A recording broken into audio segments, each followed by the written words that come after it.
Hello, I'm Helen Henley, Health Optimization Coach, and I'm here with Elwyn Robinson, founder of Lionheart Herbs, creator of Complete Detox Academy, author of Easy Exhaustion Cure, and this week I am so excited to be able to ask Elwyn questions, and the reason is that at the end of last week's call, we were having a discussion, and I asked Elwyn about the role that our emotions play in our health challenges.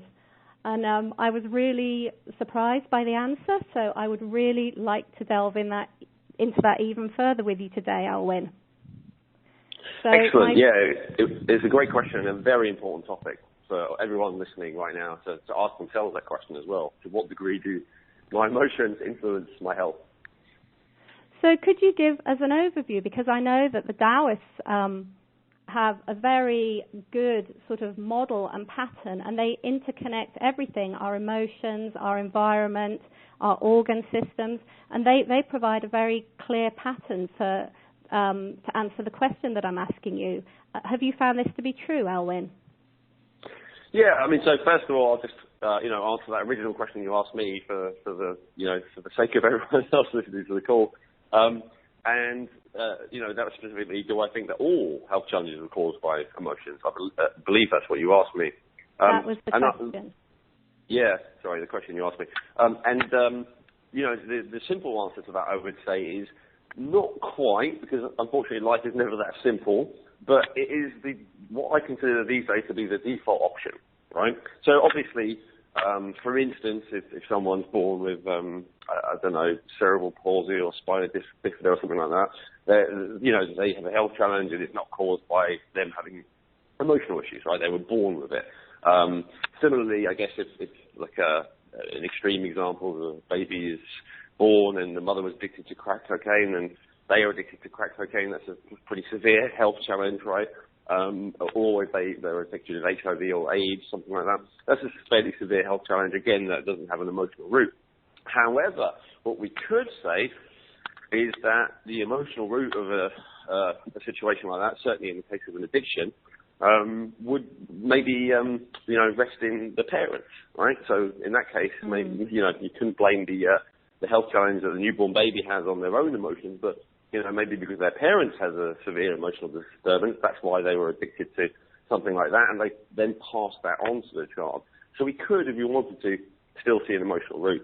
Now, given those kind of exceptions, generally, my experience is that, most of the time, there is an emotional root to it. And so that connects to the whole Taoist system, as you say, Helen. So if you look at the Taoist system, it's very different from the Western medical system.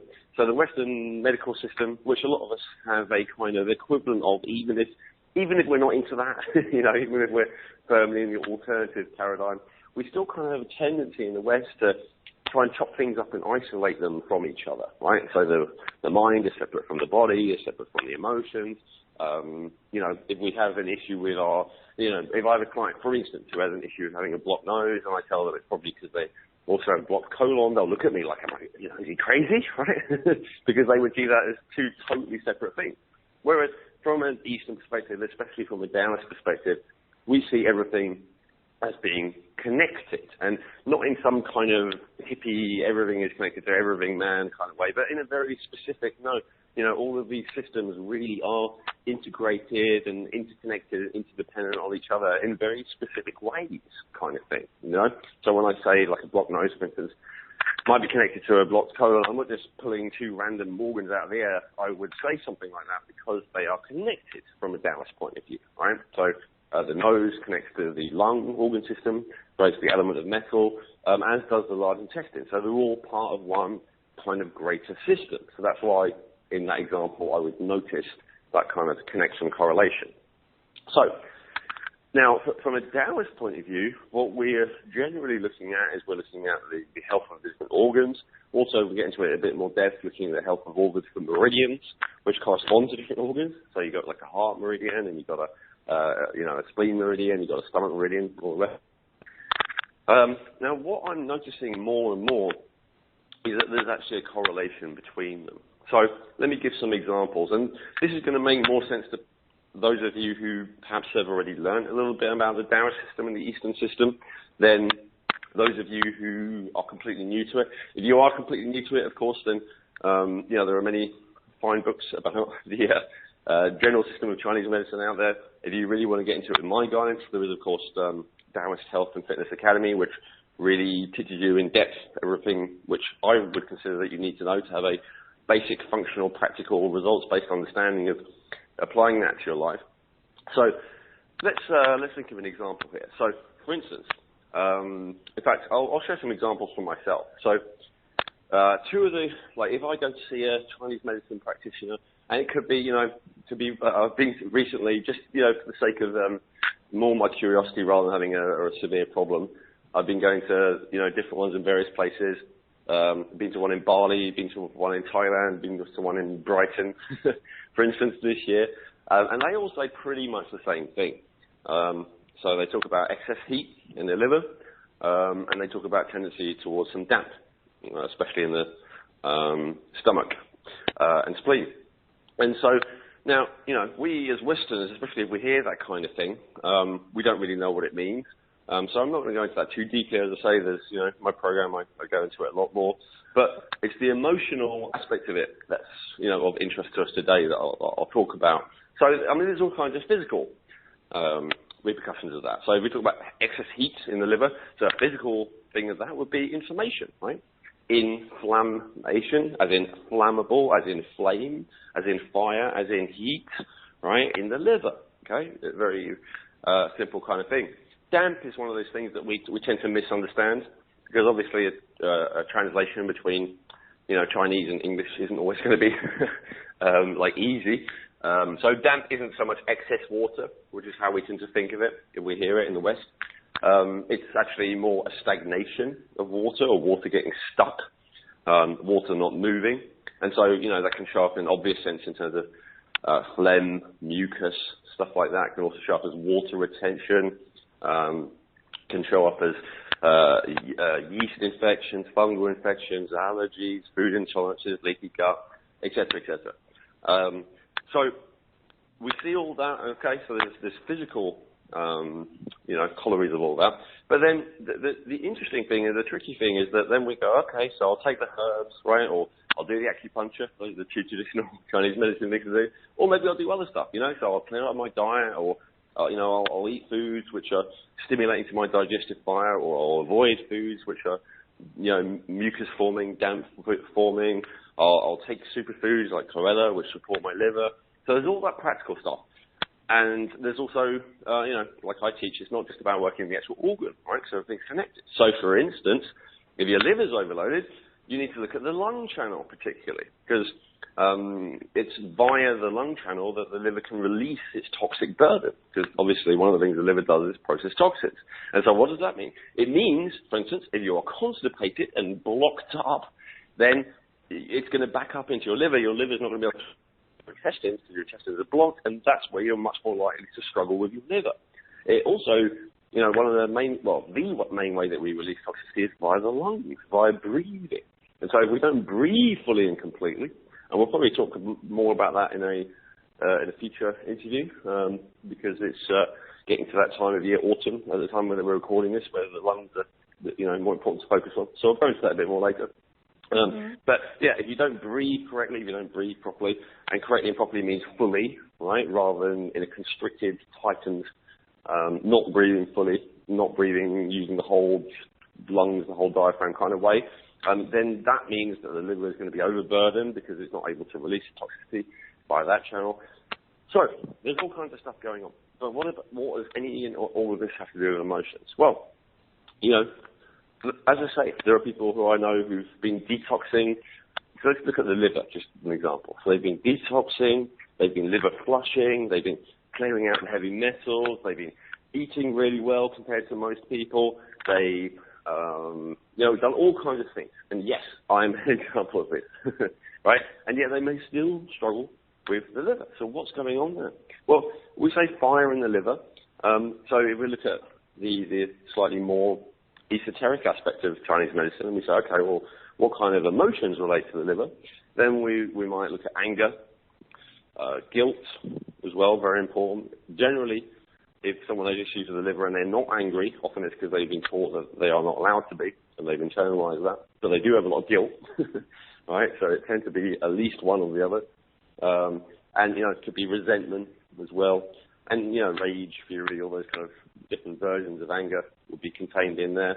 So it may well be that, originally, the ultimate cause of this is not, so much all the practical stuff. It's not like a deficiency of chlorella or a deficiency of herbs or a deficiency of acupuncture. It's not, just constipation, or that could be a factor. It's not just not breathing properly, although when we get to that, we're getting a lot closer to the actual root cause.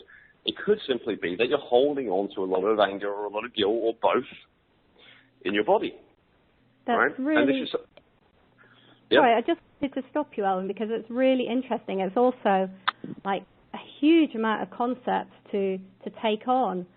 So, I mean, are you saying that the separation that we place, on our health, on everything, that they're sort of arbitrary, and if we see ourselves as completely interconnected, so I guess we're having to balance our emotions, the environment, our health, what we put into our body. And I mean, it's absolutely true. You can have people who are doing everything on paper to resolve health challenges, but they still might be really, really angry or really grumpy or really impatient.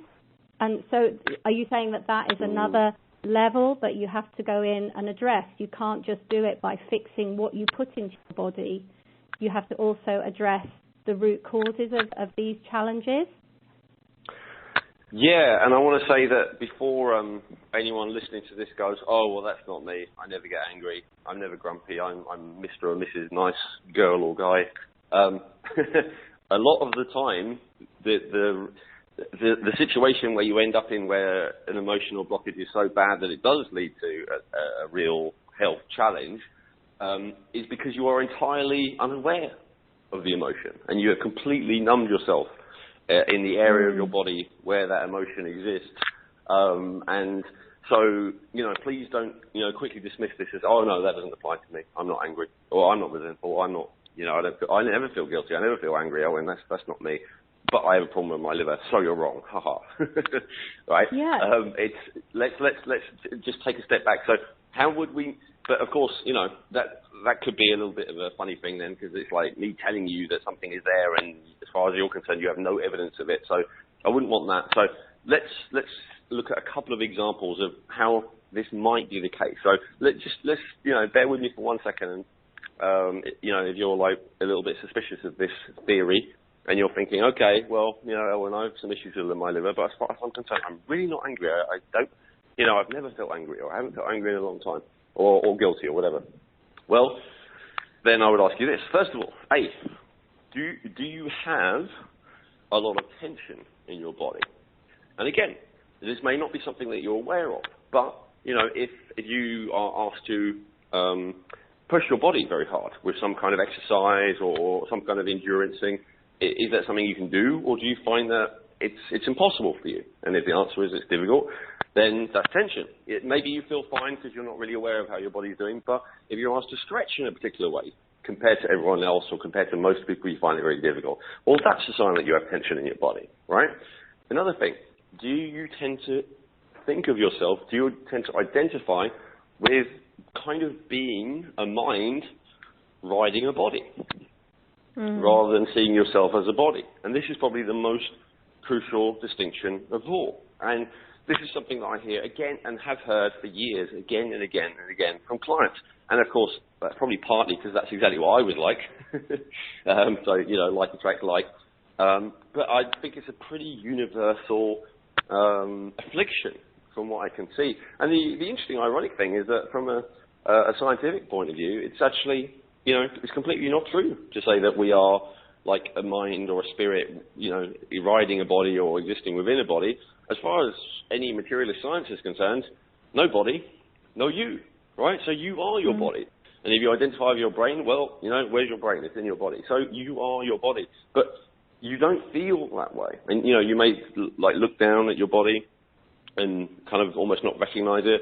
If I ask you to be aware of, the sensations in your feet right now, you might not have any, or the sensations in your pelvis, or the sensation in your legs, the sensations in your hands, whatever, I mean, classic examples, this would be like a circulation, right? Like if you have hot, cold hands and feet, as I do. Well, that's an area where there's no feeling, there's no circulation, there's no chi, there's no awareness going to those extremities, to the point that they're actually becoming kind of cold and depending on how cold it is outside, kind of numb. So, yeah, these are different kind of signs and symptoms. Another one, in case none of that is sounds too familiar to you, another sign that perhaps you're out of contact with your body and you might have all these kind of feelings going on in there and you don't even know about it, would be if you have a tendency to be addicted to stimulation. So if you can simply sit down quietly in a room, or sit down even better with your eyes closed for say 5 minutes, 10 minutes, maybe longer, and just sit there and relax and breathe and not need any stimulation, not need to check your Facebook or to watch TV or check your email or check your Skype or engage someone in conversation or look and see what's going on outside the window, or oh God, there's a noise out there, what could that be? Is that someone doing something that I should interfere with? But just sit there and just be and just relax without being stimulated. Again, not common. I mean, one of the things I've specialized in is helping people with low energy. What I find is all people with low energy, pretty much with no exceptions, one of the root reasons for this is obviously complicated and, not very simplistic and black and white, but, one of the big things that they all have in common is they're all addicted to stimulation. And when I say they, I'm including myself. I also. We are all addicted to stimulation. We can't just sit down or lie down quietly and just be and just relax without feeling like we have to do something. A lot of people get intense feelings of inferiority or pain if they're not achieving at all times. And all of this kind of stuff, this is all little signs, symptoms, indicators that we are not aware of our body, that our body probably has all kinds of negative emotions trapped in it. And so then the only clues we have, as I say, is kind of the stuff that we can learn via the Taoist system, So if we have a situation of like damp stagnation, right? So like water is getting stuck in us, what does that mean? Well, water pretty much universally throughout all cultures, whether they're talking about North America or Europe or, ancient Egypt or the Taoist system or whatever, water always is a metaphor for emotions. So if you've got damp, if you've got damp inside your body, what does that mean? It means you've got emotions stuck inside your body, Yeah, you're not flowing.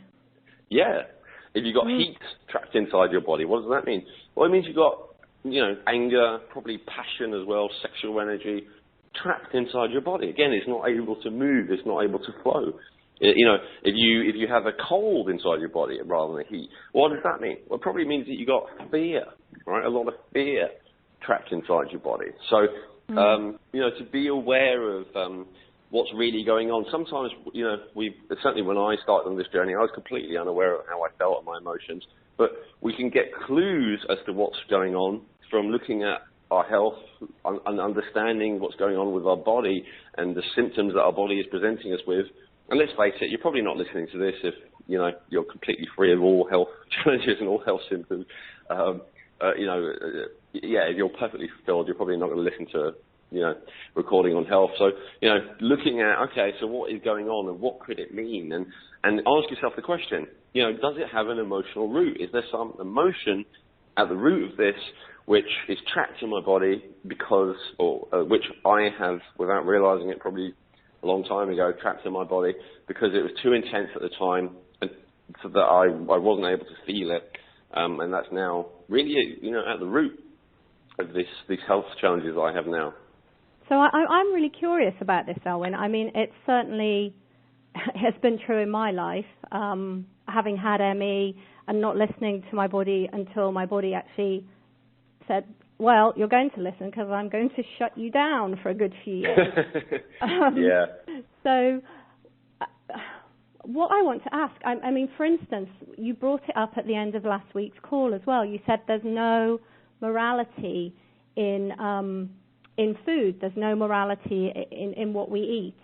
And I'm just wondering, because if our emotions are like water and we allow them to flow through our body and they don't get stuck, then we're healthy. We can feel anger for the moment that we feel anger. We can deal with it. We can feel whatever we're feeling. But as soon as we make ourselves wrong for this and we don't allow ourselves to feel it, is that when we stop the flow? Yeah, I mean, to be honest, this is going really a little bit into the realm of psychology or therapy or stuff like that. But without going too far into that area, because I'm not that, I'm not a therapist or anything like that, just explain that these things normally are rooted in childhood. And my understanding of it is that often it's when something happens in childhood.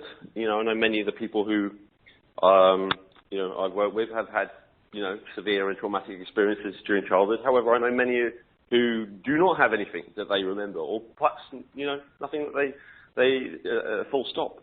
So how do we explain this? Well, the way that it seems to work is that when we're children, our minds, our ability for self-mastery, kind of stuff you might have heard me talk about before, is not really there. And so it's very easy to have such intense emotions that we don't know what to do with them, and so that's especially true if you have some kind of trauma, if you have some kind of abuse. And so what can happen then is that we shut ourselves down from being aware of that emotion and feeling that emotion, not to make any judgment about ourselves, but because literally we have to survive, because that feeling is just so intense. So let's say, no one did anything to you, but for whatever reason, your mother or father left when you were, 3 or 4 years old, and, because your parents split up, and you loved that mother or father, and that was just devastating for you, right? And so the grief, and we'll talk about more the positive, in fact, essential aspects of the negative emotions in a bit, because I think that's really good. Because I think most people have no idea that all the so-called negative emotions have a very, very positive function. So we'll definitely talk about that. But before we get into that, so we can imagine that, a child, like just the grief of having lost this person who they love so intensely, is too much. And if they were to allow themselves to really just fully feel that grief, it might actually turn them crazy. This is like not just a belief, but like a real possibility, because it's just so intense. And so what we do is we kind of numb ourselves to that feeling. But then what happens? So then as we get older, the brain develops, the mind develops, our self-mastery develops, our ability to have a feeling without it overwhelming us and turning us crazy develops. And yet we still have that belief that we still have the capacity of a child in terms of we just can't cope with it.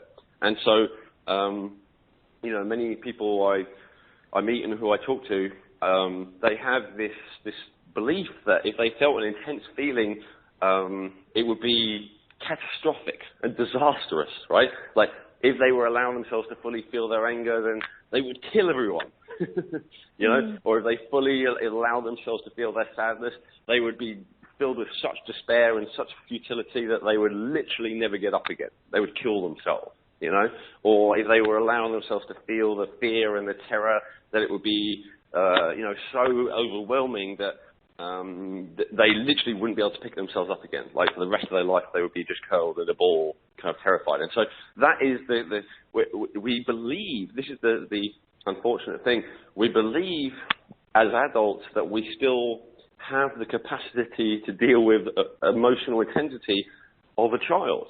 And so that's, from my understanding, why we don't allow ourselves to just feel these things, as you were saying, Helen, because we shut our ability to feel down when we were children in order to survive.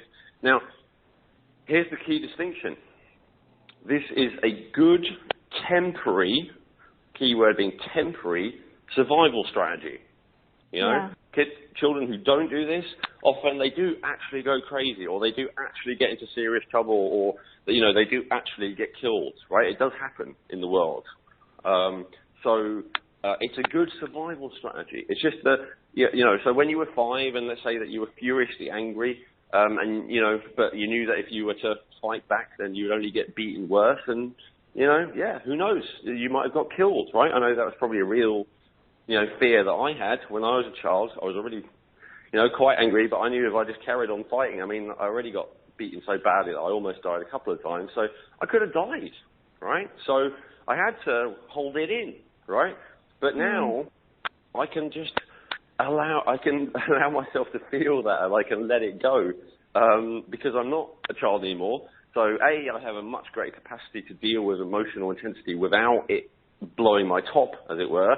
And B, I can just allow myself to feel it, and I don't have a person much bigger than me who's going to kill me for it, right? Yeah. And so that, you may not be able to relate to that listening to this, but you may have your own equivalent of that, and maybe you never had violence, towards you, and that's great, but that doesn't diminish perhaps the intensity of emotions that you felt as a child. Maybe for you it was intense loneliness, even though no one ever hurt you. Maybe for you it was, intense guilt because, your primary caregivers put a guilt trip on you about everything you did and told you had to be good and you had to behave, and you did, but you still always felt inadequate and you still always felt like you weren't good enough. So it could be a variety of different things. But the point is, yeah, it was a temporary survival strategy. The reason it's temporary is because, first of all, if we are walking around not allowing ourselves to feel, we're only partially alive. Like, I did a questionnaire recently, Helen, to my list of subscribers, asking what goal they would most want. And I kind of thought it would be the usual kind of stuff. And high energy was quite high on the list as a goal, which of course makes sense, as that's the thing that I've taught about and focused on for many years. But I'm not sure if I told you this. Do you know the number one goal that people wanted more than anything else when I asked them? No, which tell really me, surprised Elwyn. Tell me. To feel joyful and alive.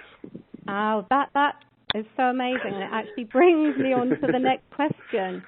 That, if we do carry these blocks to feeling the negative emotion with us, and we sort of build our world around them, even though they're no longer protecting us, do we actually shut off the positive emotion that is opposite? So if we don't want to feel anger, do we then shut off our ability to feel love and joy to a really intense level as well?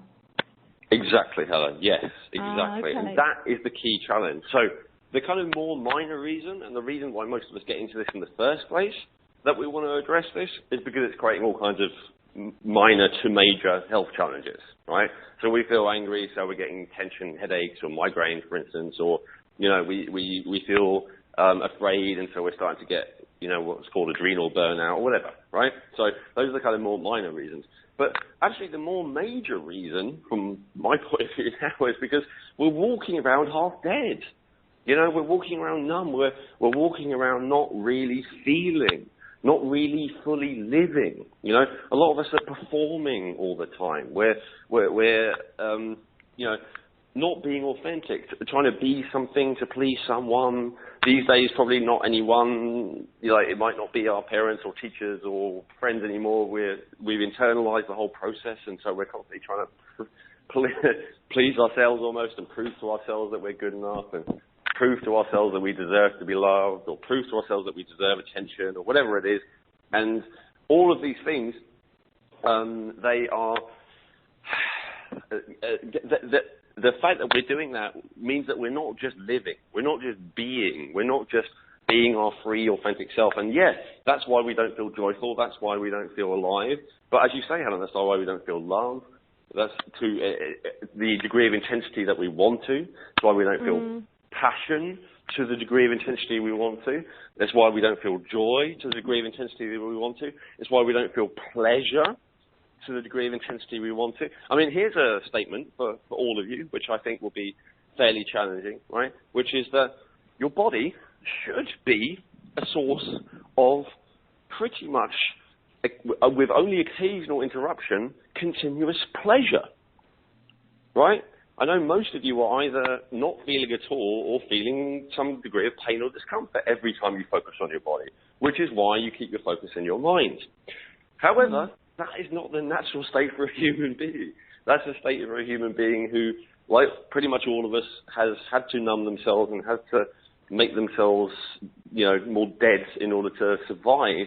But actually, the more that I follow my own advice and the more that I do all this stuff, which I teach all of you, the more that I feel alive and the more that, you know, if I just stop right now, stop talking, stop thinking, just become aware of my body sends me positive feelings. My body's sending me positive feelings all the time. My body's sending me positive feelings right now. You know, this is the natural state. Not to say that I don't ever feel pain or sadness or anger or whatever, because they are all healthy and natural and good in, you know, as long as we understand the purpose of them. But to say that my default state, so I might occasionally wander into anger, or I might wander into fear, or I might wander into whatever. But my center, my default state is a state of feeling good.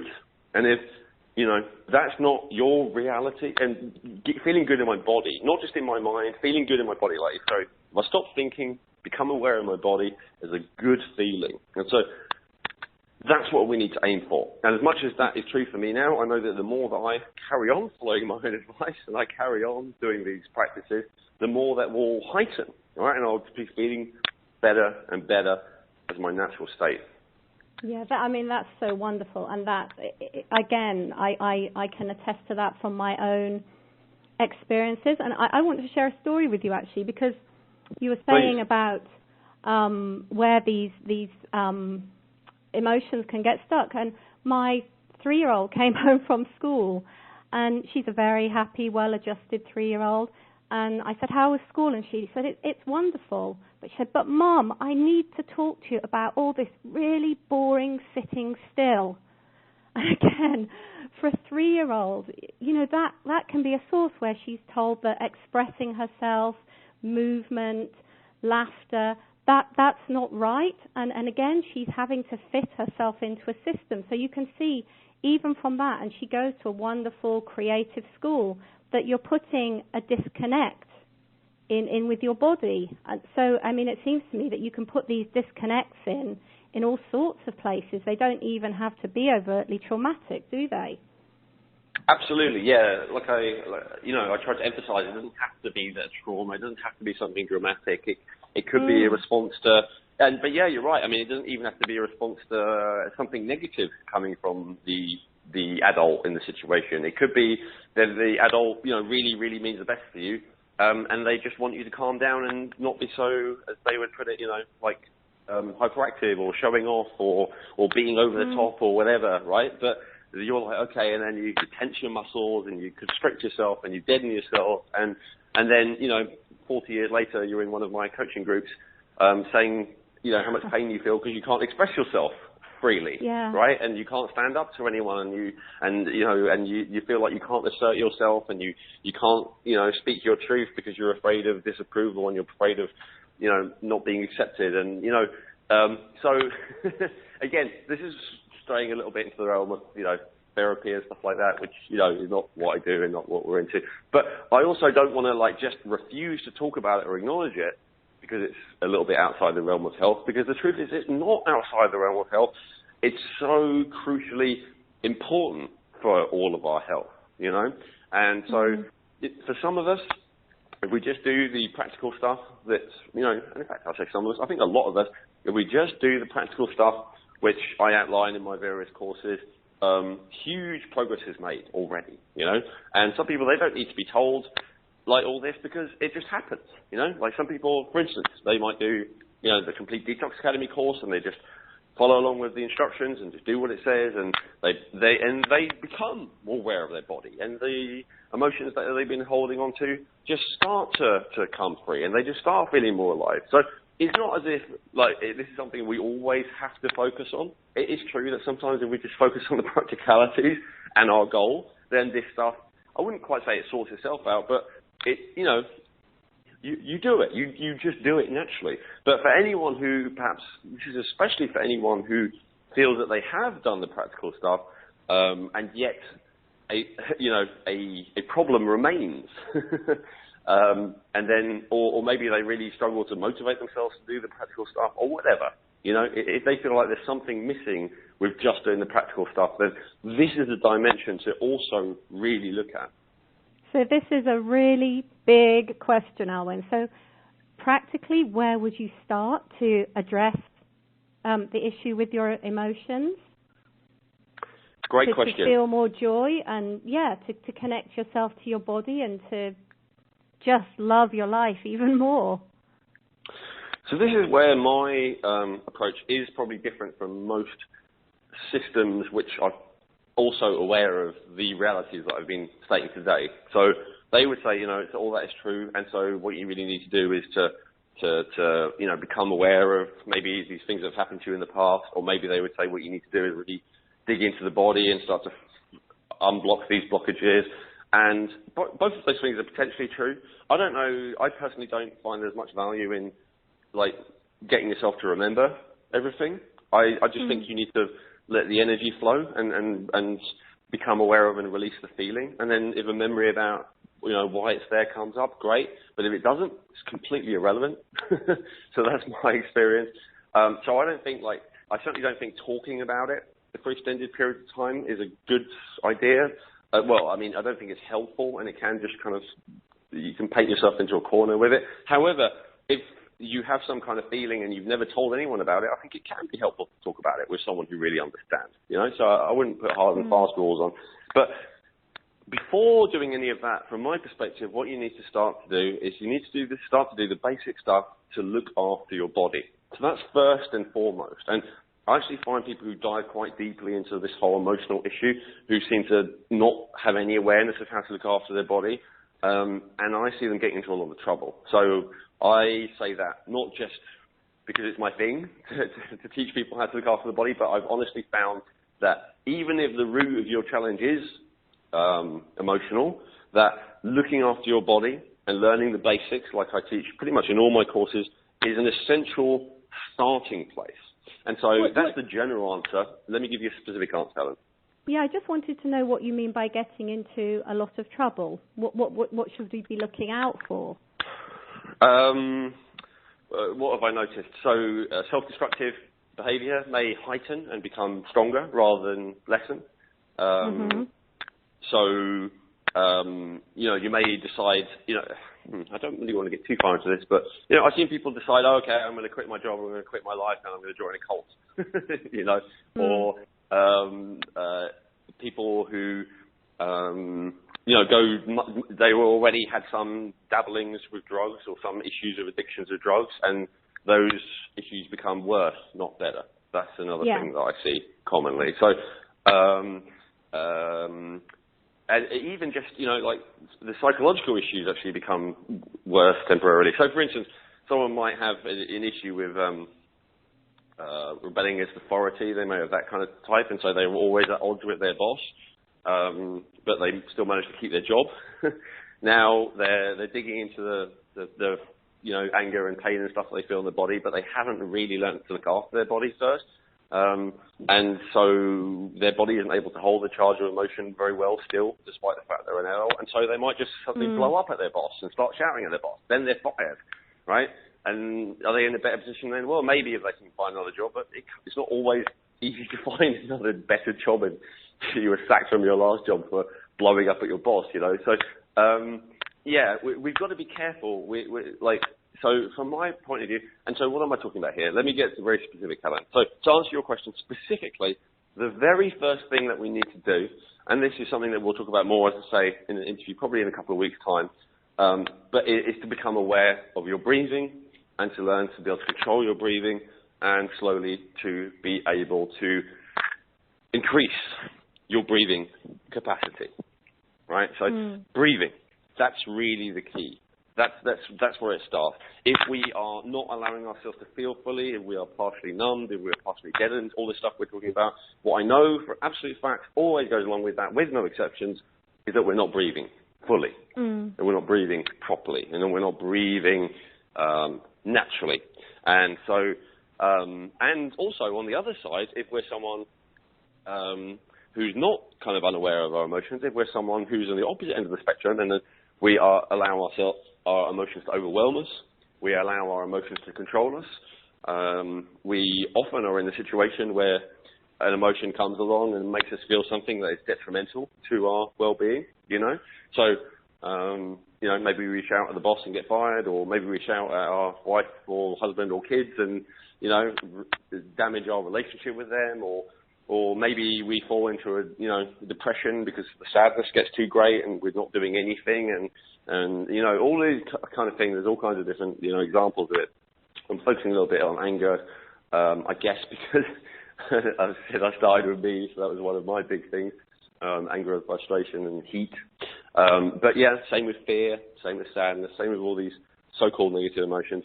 The thing that we want to start with is to be aware of our breathing and to open our breathing, and that will allow us to feel more, but then also to be able to control our breathing so that we don't become overwhelmed with the feeling, so that the feeling doesn't take us over and possess us and cause us to do something which is detrimental to our life. Yeah, that's so important. So, I mean, I guess these emotions may present themselves as you start to become more aware of your body.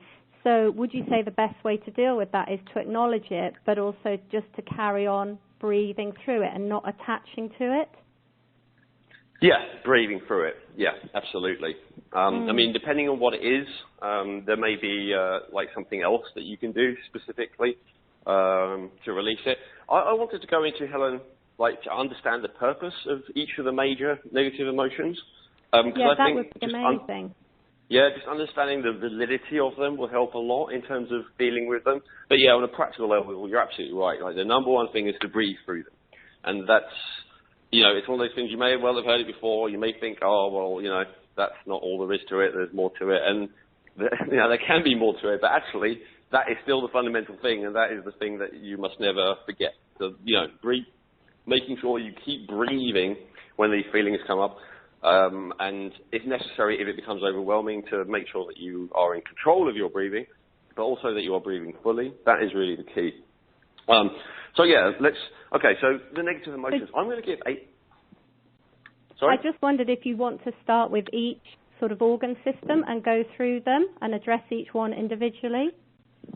Yeah, I'm going to almost do that.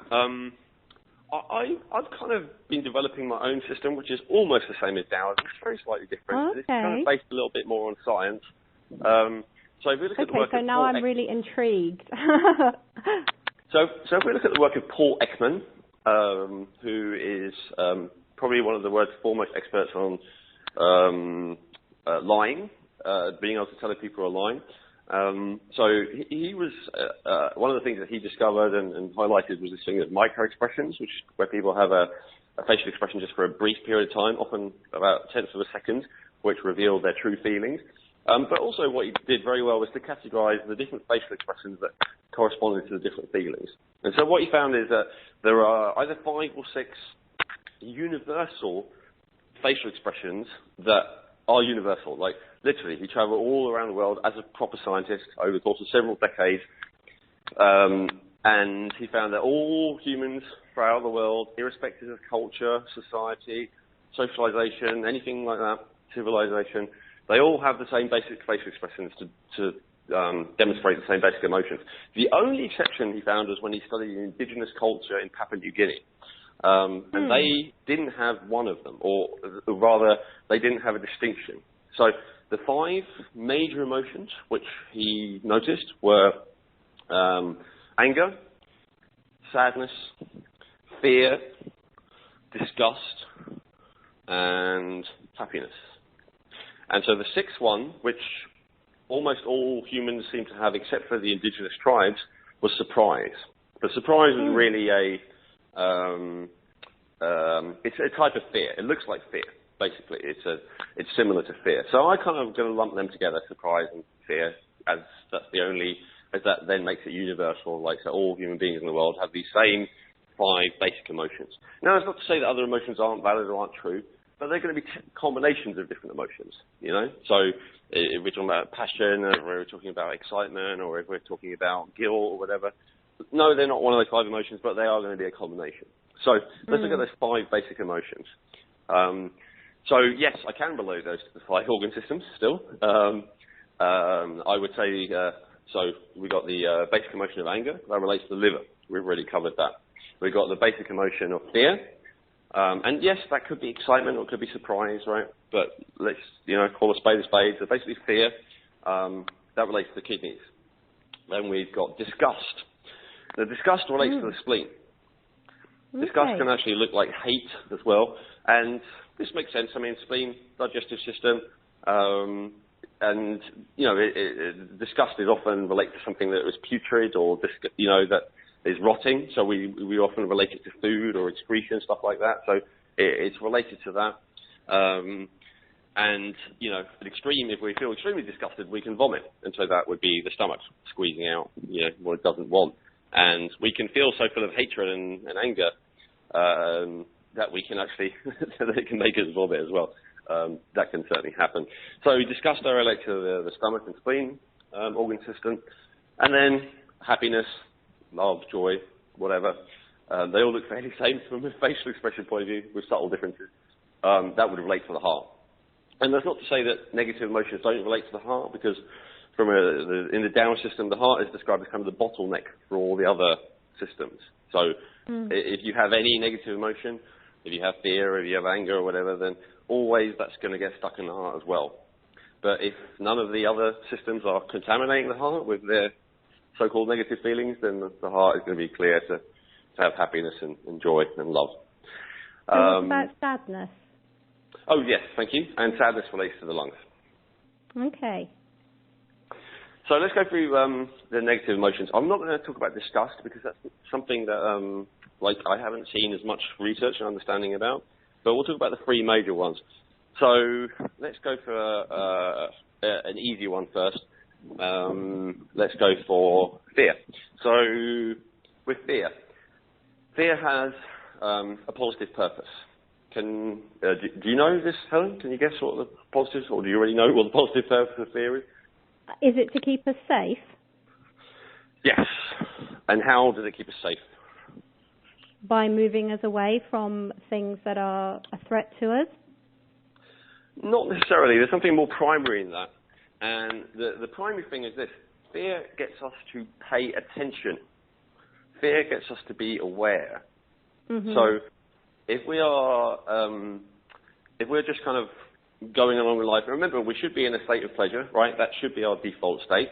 So we're just, enjoying ourselves in this pleasure. And then there's like a loud noise from somewhere not that far away, right? That's one of the classic organic fears, in that it's not something that we learn. It's something that's programmed in our DNA. So if we didn't have fear, then we would just carry on playing. We would carry on being in pleasure until this thing came along and hurt us or killed us, right? So we need fear to get us to say, hey, stop playing, pay attention. There could be something dangerous there. Do you see? So, it could well be something to keep us safe. But yeah, it could be related to flight, as you say, Helen, to run away, but it could also be fight, and it could also be freeze, right? Those are the different responses that relate to fear. Yes. Freeze tends to be the most damaging, but it has evolutionary validity in that most animals most predators cannot see you if you are still. Right? If you are perfectly still, you are invisible because they don't really see physical shapes, they see movement. Right? So I don't want to dive too deeply into each of these, but suffice it to say, and so here's the key thing: if you're someone who's living in your head, if you are someone who experiences fear as a negative thing that they need to kind of numb themselves from, and that they need to not allow themselves to experience, you're almost certainly someone who is not present and who is not paying attention to all the world around them, right? And so then the positive benefit of allowing yourself to fully feel that fear and release it and let it go is that at the other side of it, you'll be more present. You'll be more in your body, more in the planet Earth, more in reality, less in your head, less in your mind, less in your imagination, less in your fantasy. So, less out there, less space cadet, more here, more present, more grounded, more in reality. So that's a Are you saying positive... genuine fear rather than sort of made up, sort of stressful fear? Are you making that distinction, Elwyn? Well, so, I'm saying that the made-up, stressful kind of stuff, the reason why we're doing it to ourselves on some level is because we're trying to get ourselves to wake up and pay attention to the world around us. Okay, yeah. It's just that it's not working because we don't want to allow ourselves to feel the fear, and so it's kind of like a feedback loop, right? So we create the fear to try and get ourselves to land and on the planet Earth and pay attention to the real world, but then because we find the fear and when we're in our body, when we are paying attention to the real world, unbearably intense, we escape back into our head, and so back and forth, back and forth, back and forth. Right? We don't allow ourselves to fully experience the fear, and so we go back into our living in our imagination, living in our head. But then, we sense that this is not a way that's going to allow us to survive very well if we are kind of bumbling through the world, not really knowing what's going on.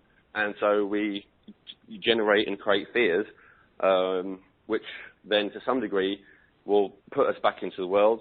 And so if we have a tendency, though, to live in our head, then, this fear will tend to be contaminate the imagination, right? So then we are paranoid, we are worrying, we are obsessing about all kinds of things that have never happened, probably will never happen, right?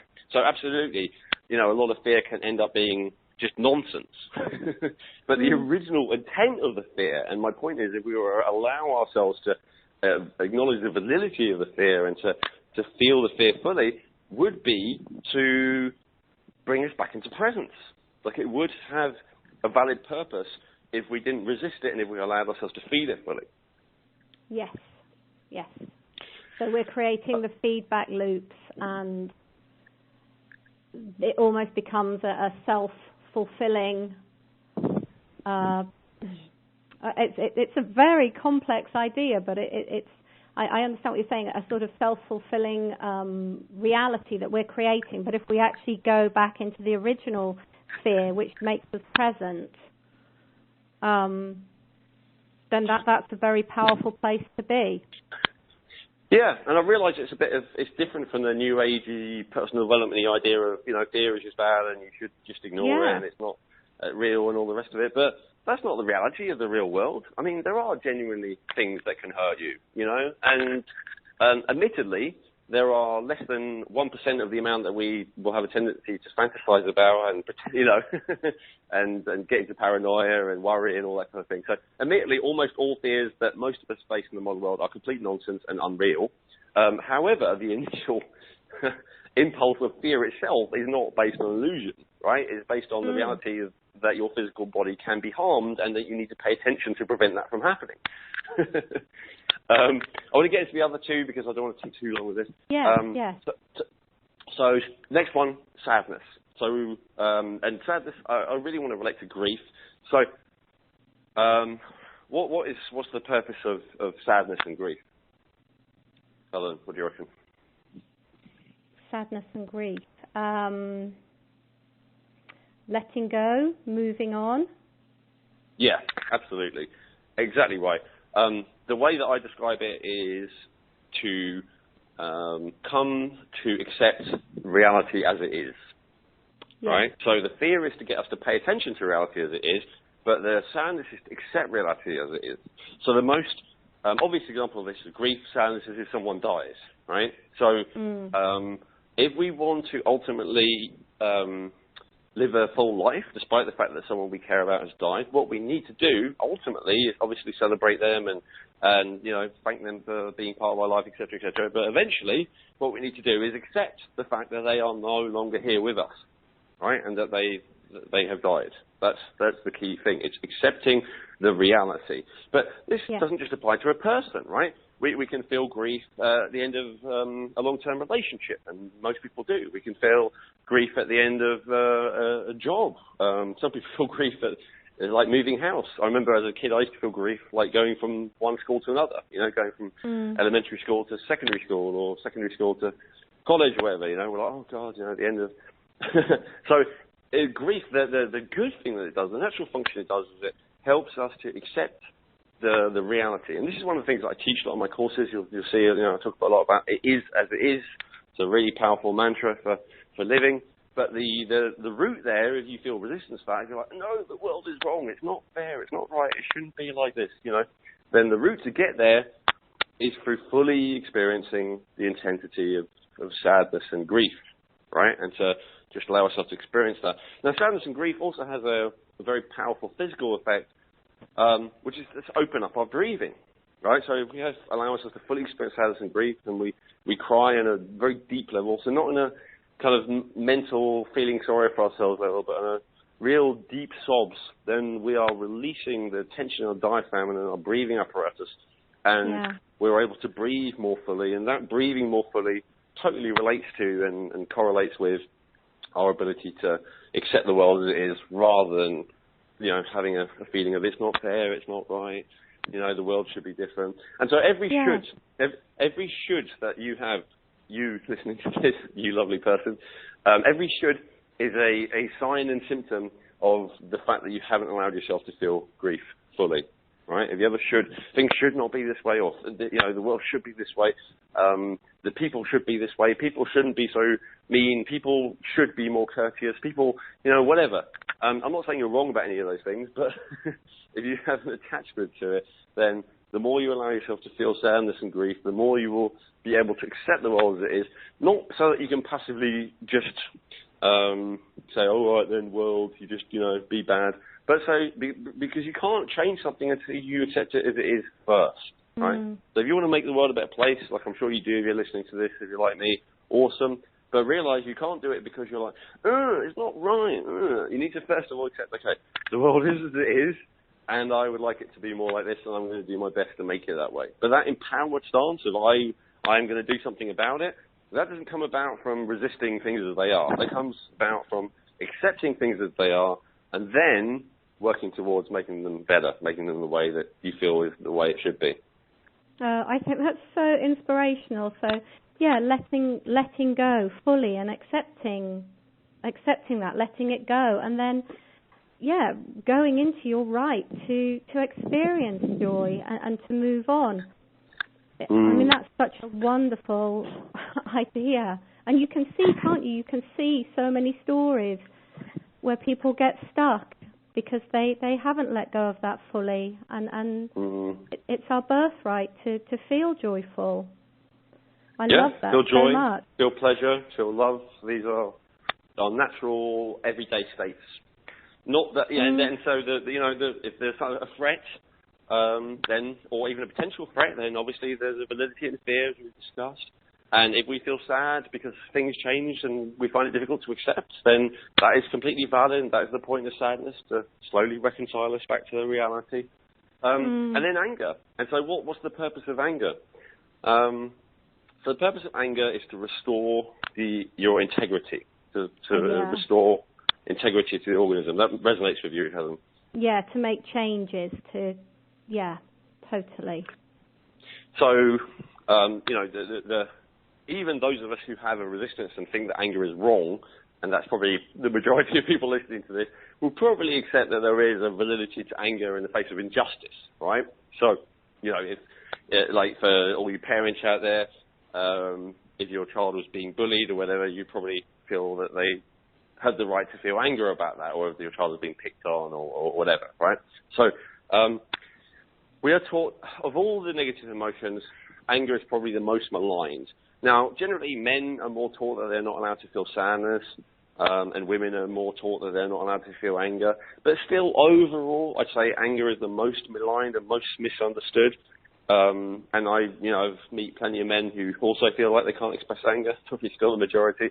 And so the reason is, of course, because, there's a few different reasons. So the practical reason, the reason we tell ourselves is because anger is dangerous, right? So whereas fear, what's the worst that's going to happen? You might, freeze or run away. In the case of sadness, what's the worst that's going to happen? Well, in terms of you, it could feel very bad. It could feel like you're going to slip into a pit of despair and never emerge. But in terms of the world around you, you still don't feel like you're going to, damage other people or whatever too much. But with fear, there's this very real, fear, or it feels real,